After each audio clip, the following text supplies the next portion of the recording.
Le gouvernement congolais, auteur de plusieurs exactions contre les civils, cherche toujours à politiser la mort des Congolais, tout en se moquant des familles des victimes.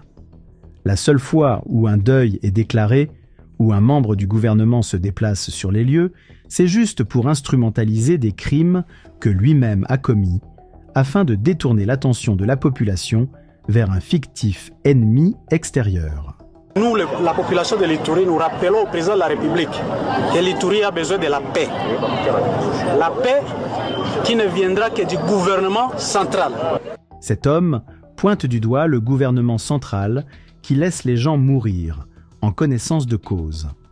Les morts en Ituri sont innombrables, mais le gouvernement ne se déplace jamais comme Muyaya veut le faire à Mugunga. Pourtant, les chiffres font froid au dos.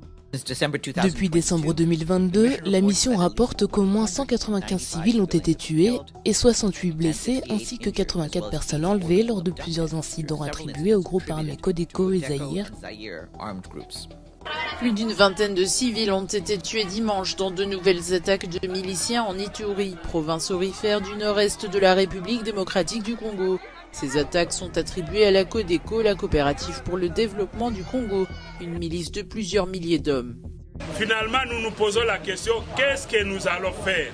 Qu'est-ce qu'il faut faire? Pourquoi ce qui se passe en Ituri n'est pas suivi par l'État congolais? Le gouvernement congolais ne suit pas ce qui se passe en Ituri. Le gouvernement congolais n'ira pas consoler les familles des victimes en Ituri. Il ira plutôt à Goma, pour encore massacrer plus de 50 civils par le biais de la garde républicaine, sous les ordres de Tshisekedi lui-même.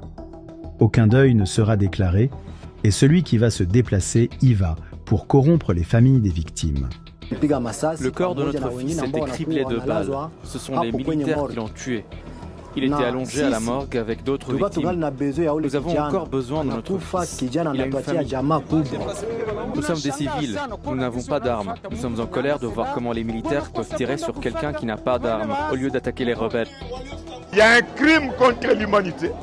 Il est établi, d'après tous les témoignages reçus à la cour militaire, que c'est la garde républicaine qui a perpétré ces crimes. Et l'article 165 de notre Constitution dit que lorsque le président de la République ou le Premier ministre sont auteurs, co-auteurs ou complices de violations graves et caractérisées des droits de l'homme, ils sont passibles de l'infraction de haute trahison. Cette haute trahison se voit sur le visage de Muyaya. Il vient pour l'enterrement des victimes de Mugunga avec un sourire car il n'est pas en deuil. C'est le gouvernement qui les a sacrifiés pour mentir à la communauté internationale.